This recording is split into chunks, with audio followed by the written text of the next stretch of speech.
You know, we all want to know what's coming next, right? Especially when it comes to our money. It's this deep-seated need to see into the economic future. And today, we're going to dive into that very impulse by looking at two totally different attempts to do just that. But how do we actually do it? I mean, how do you take this chaotic, totally unpredictable world of finance and somehow squeeze it into a neat little chart with a line that just goes up? Well, we're going to tackle that exact question by looking at two very, very different kinds of predictions. Okay, so on one side, you've got the wild, wild west of cryptocurrency, where people are trying to predict the price of just one single digital coin. And on the other side, the, let's say, more sober world of macroeconomics, trying to model what happens to millions of people when global trade policy changes. So where do we start? Let's dive into that crypto crystal ball. All right, first up, the crypto crystal ball. Now, this is a world of super high stakes, huge promises, and just mind-bending volatility. And to really get a feel for it, we're going to zero in on one specific cryptocurrency and the almost unbelievable predictions people are making about its future. So that crypto is Cardano, also known as ADA. It's a blockchain platform, and get this, it was actually created by one of the co-founders of Ethereum. Its whole big selling point is that it's built on peer-reviewed academic research. The goal is to be faster, cheaper, more sustainable, all the good stuff. But honestly, for what we're talking about today, the most interesting thing about it, it's the absolutely wild predictions about its future price. Just take a look at these numbers. So according to an analysis from the crypto exchange Changelly, they're predicting the price of Cardano could hit around $2.85 by 2030. Okay, plausible. But then look at this jump.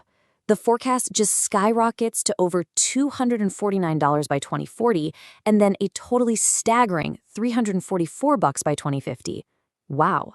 To put that into perspective for you, based on its price when this source was published, that 2050 prediction, that represents a potential return of, wait for it, nearly 90,000%, plus 89,566% to be exact. I mean, that is an almost unbelievable number. And it's exactly this kind of forecast that fuels all the excitement and, the mania in the crypto space. But, and this is a big but, here's the crucial point. Even the people making this incredible prediction, they put a huge disclaimer right there with it. They say, and I'm quoting here, that it's nearly impossible to make a 100% accurate Cardano price forecast. And that, right there, is the essential tension in all of crypto forecasting, right? You've got these massive, life-changing numbers right next to this massive, unavoidable uncertainty. So just hold that thought. Okay, deep breath. Let's switch gears completely. I mean, a complete 180. We're leaving the micro forecast of a single digital coin and jumping into the macro forecast of entire national economies. Yep, we're talking about tariffs and how economists even begin to model their impact on all of us. So what exactly is a tariff? Well, at its simplest, it's just a tax on stuff that's imported from other countries. The goal is usually to protect industries here at home. But the immediate effect? It makes those imported goods more expensive for pretty much everyone. And trying to predict all the ripple effects from that one price hike, well, that's incredibly complex. And this is where things get really messy. This timeline here shows a hypothetical but totally plausible scenario. Just look at how fast things can change. On February 20th, a court strikes down a tariff. The same day, a brand new one is imposed. Then, the very next day, the rate on that new tariff gets raised.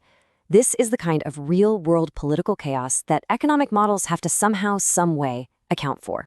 So how in the world do economists model something like that? Well, researchers at Yale's Budget Lab actually ran the numbers on that exact scenario. And as you can see, the outcome has a real direct cost to households. I mean, your household, my household. If the tariffs expire, the model predicts an average income loss of $618. But if they get extended, that loss jumps to over $1,000. This is what it looks like when forecasting becomes tangible.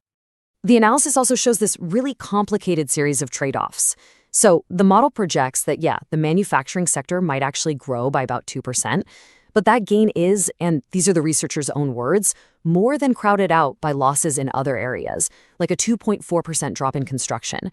So what's the net result of all this push and pull? A small but significant hit to the overall economy. And this is where the human element just crashes right into the neat and tidy economic model. As one expert from the Chinese Academy of Social Sciences pointed out, tariff policy often becomes more about politics than economics. And that unpredictability, the fact that it's driven by political preference and not just numbers on a spreadsheet, that is the single biggest challenge for these forecasters. Okay, so let's bring our two stories back together. On one side, we've got the crypto forecast, totally driven by sentiment and, let's be honest, a little bit of mania.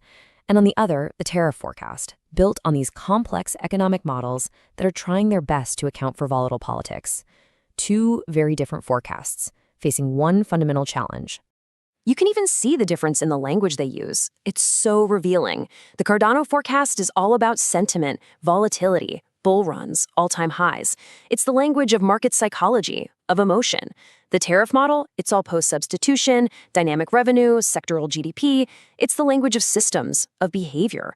The words themselves show two completely different ways of trying to see the future. And this table just lays it all out, nice and clear. Let's break it down. For crypto, the scale is just a single asset. The key variable? Market sentiment. The potential outcome? A massive percentage gain or loss. And the source of all that uncertainty is pure speculation and volatility. Now look at tariffs. The scale is the entire national and global economy.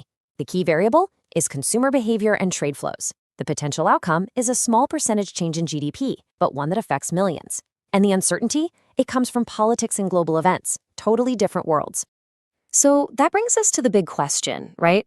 If one forecast is, by its own admission, nearly impossible to get right, and the other one is constantly getting thrown for a loop by unpredictable politics, then what are they even good for? What's the point of any of this? And this, right here, is the most important takeaway from all of this. Forecasts are not crystal balls. They're never, ever going to tell you exactly what's going to happen. Their real value is as a tool for thinking about what could happen. They help us map out the possibilities, they help us understand the potential risks and the potential rewards, and ultimately, they help us make more informed decisions in a world that is, and always will be, uncertain. So here's the bottom line. A forecast is a map, not a destination. It's not destiny. It just shows you the terrain, the possible paths you could take, and maybe where the dragons are. The real question, the one that's left for you, is how are you going to use that map to navigate your own journey?